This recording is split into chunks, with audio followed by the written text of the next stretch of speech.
আমরা এখন ইটের ভাটায় আসছি। জুই দেখেন ইটগুলো চেক করতেছে। দেখি জুই একটা ইট আলোক করতে পারো? দেখি দেখি। ওরে বাবা, আলোক করছে। দেখেন একটা ইটের ওজন কত কেজি? দেখি ক্যামেরার দিকে তাকিয়ে বলো কত কেজি ওজন হবে। তাও তো 2 কেজি।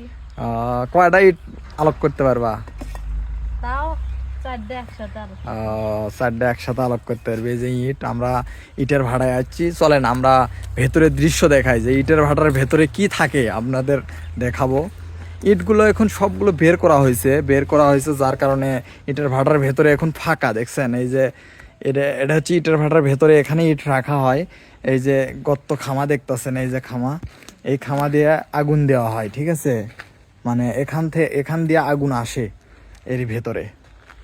দেখেন আমরা এর ভেতরে আসছি, এসে সিনারিগুলো আপনাদের দেখালাম। এই যে ভাটা, এটাতে ধোঁয়া বের হয়ে যায়, মানে উপর দিয়ে ধোঁয়া বের হয়ে গেলে ভালো হয়, না পরিবেশ দূষণ কম হয়, ঠিক আছে?